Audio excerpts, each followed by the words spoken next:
Réagir, réagir. Le magazine Rété d'information Réagir Production donne aujourd'hui la parole à Sophie, jeune retraitée venue passer sa retraite justement sur l'île de Ré. Avec elle, nous évoquons ses actions pour améliorer les conditions de vie des personnes handicapées sur sa commune. Sophie nous donne également son avis sur la gratuité ou pas du pont pour les enfants de familles rétaises. Et enfin, elle évoque l'idée de se présenter ou pas d'ailleurs aux prochaines élections municipales de sa commune de résidence. Tout un programme. Alors si vous aviez un reproche à faire sur votre commune de résidence ou sur le territoire de l'île de Ré, c'est comme vous voulez, quel serait-il ? Les reproches vont concerner d'abord, c'est vrai que c'est quelque chose qui me tient à cœur, l'handicap. J'ai essayé d'emmener mon papa faire le tour de Saint-Martin à sa demande et je n'ai pas réussi. J'ai demandé à mon mari de venir parce que je ne peux pas pousser son fauteuil roulant dans Saint-Martin. Je veux pas détruire les pavés, c'est magnifique, mais pour aller au niveau des remparts, voir l'avant-port, etc. En fait, on met mon père en position cross, c'est-à-dire son fauteuil roulant sur deux roues et on avance. Et donc je trouve qu'on n'a pas pris en compte le handicap dans Saint-Martin. Je vais comparer avec la Norvège. J'ai un fils qui a été 3 ans en fauteuil roulant et quand nous sommes partis en Norvège en camping-car, tout était fait, même en pleine montagne, avec des petits chemins, pour que l'handicapé, la personne en situation de handicap, soit autonome, c'est-à-dire puisse pousser son fauteuil. Il y a des ascenseurs partout, des fauteuils roulants à disposition partout. En fait, mon fils, qui avait 8 ans à l'époque, était autonome. Il n'avait pas besoin de nous. Ça, ce n'est absolument pas possible à Saint-Martin. Donc il faut demander à monsieur le maire effectivement qu'il appuie sur ce sujet-là pour effectivement mettre en place des infrastructures qui permettraient aux personnes à mobilité réduite de pouvoir déambuler dans Saint-Martin comme une autre personne. C'est tout à fait ça, il faut que ça fasse partie de son programme.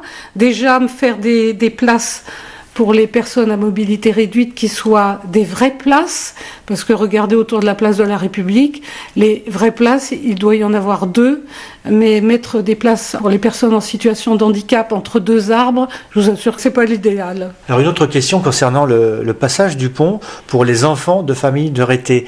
Est-ce que ça c'est un sujet qui vous intéresse ou pas du tout ? Donc je suis maintenant rétaise, donc résidente principale. J'ai 3 enfants. J'ai 3 enfants, dont un qui est domicilié ici, il est étudiant. Mais j'ai 2 autres filles que je voudrais bien voir, qui vont venir. Je ne peux pas les inscrire sur la résidence secondaire.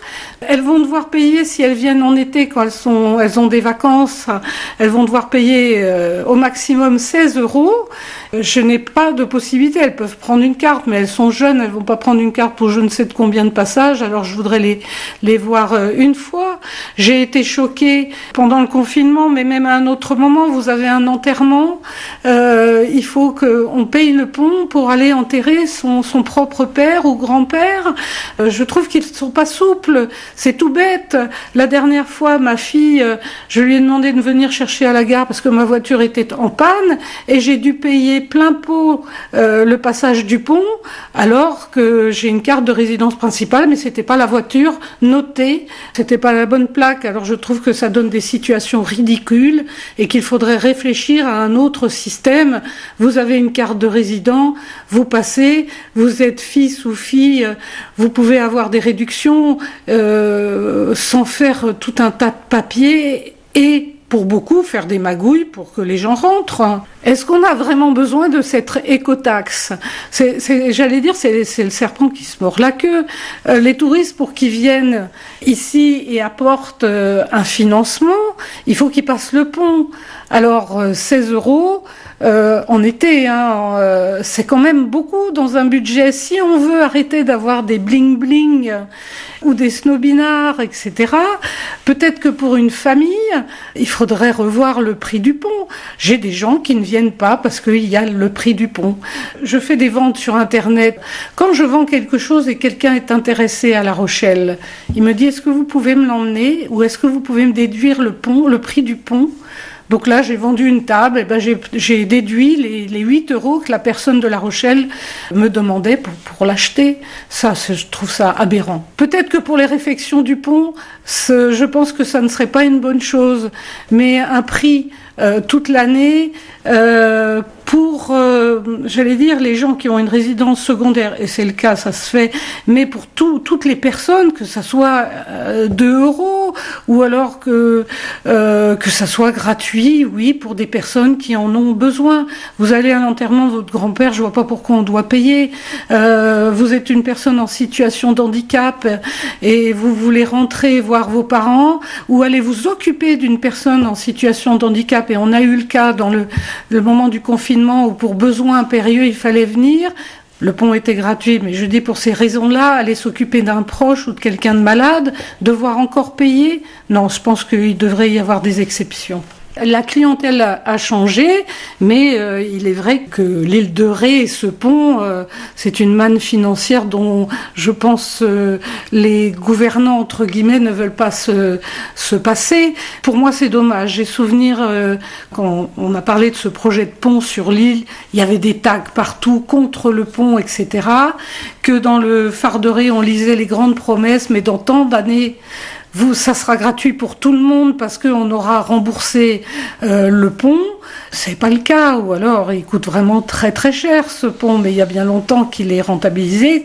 Et je vois à l'île de l'Oléron, on paye pas le pont. Je pense que la délinquance, qui est le pont ou pas le pont, elle arriverait sur l'île comme elle arrive partout. En période estivale, il y a de la délinquance partout, et même en période non estivale, c'est pareil. À mon avis, mais je me trompe peut-être, je pense pas que ça aurait un gros impact.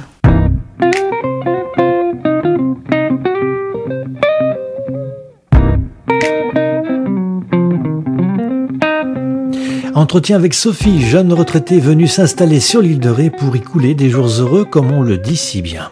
Quand je suis arrivée sur l'île, j'ai quitté une ville de l'Essonne où je faisais partie du conseil municipal.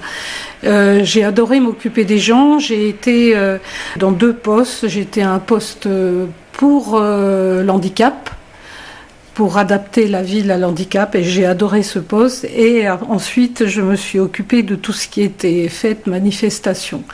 Alors quand je me balade dans l'île, j'ai des idées, j'ai des envies sur le programme municipal, etc.